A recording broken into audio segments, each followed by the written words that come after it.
ഞായറാഴ്ചകളിൽ സഭയിൽ പോകുന്നുണ്ട്, എല്ലാ പ്രാർത്ഥനയിലും പങ്കെടുക്കുന്നുണ്ട്, സ്റ്റാറ്റസിൽ ബൈബിൾ വചനങ്ങൾ ഇടുന്നു. പക്ഷേ ന്യായവിധിയുടെ ദിവസം യേശു നമ്മെ നോക്കി ഇങ്ങനെ പറഞ്ഞാൽ, എനിക്ക് നിന്നെ അറിയില്ല.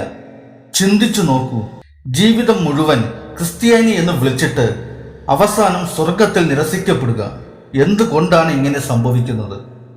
ഇന്ന് നമ്മൾ കേൾക്കാൻ ഇഷ്ടപ്പെടാത്ത പക്ഷേ കേൾക്കേണ്ട ഒരു സത്യം നോക്കാം. പലരും കരുതുന്നത്, ഞാൻ സഭയിൽ പോകുന്നുണ്ട്, ഞാൻ പ്രാർത്ഥിക്കുന്നുണ്ട്, ഞാൻ ഉപവസിക്കുന്നുണ്ട്, അപ്പോൾ ഞാൻ നല്ല ക്രിസ്ത്യാനിയാണ്. പക്ഷേ യേശു അന്വേഷിക്കുന്നത് പുറമേ കാണുന്ന ആത്മീയ രൂപമല്ല. അവിടുന്ന് നോക്കുന്നത് ഹൃദയമാണ്.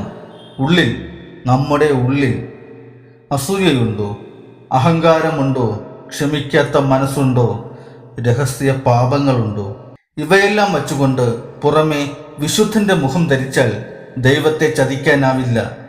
സഭയിലെ ആളുകളെ ചതിക്കാം, വീട്ടുകാരെ ചതിക്കാം, പക്ഷേ ദൈവത്തെ ചതിക്കാൻ കഴിയില്ല.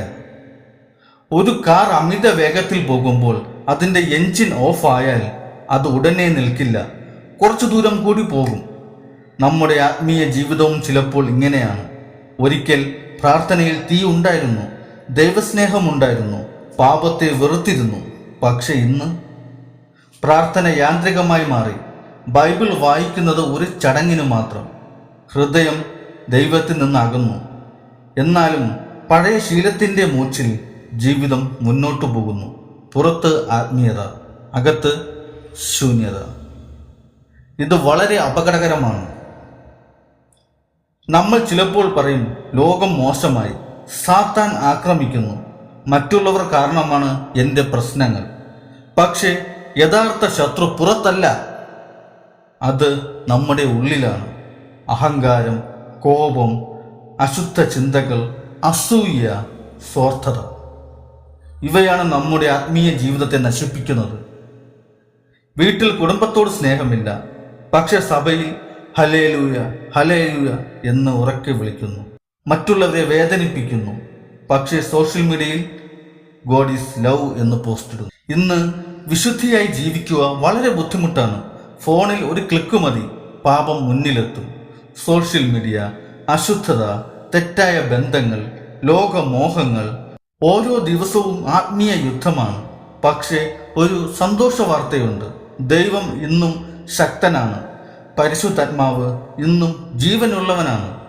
ഈ ലോകം എത്ര മോശമായാലും ദൈവത്തിന് നമ്മെ മാറ്റാൻ കഴിയും. പക്ഷേ അതിന് ആദ്യം വേണ്ടത് സത്യസന്ധമായ മാനസാന്തരമാണ്.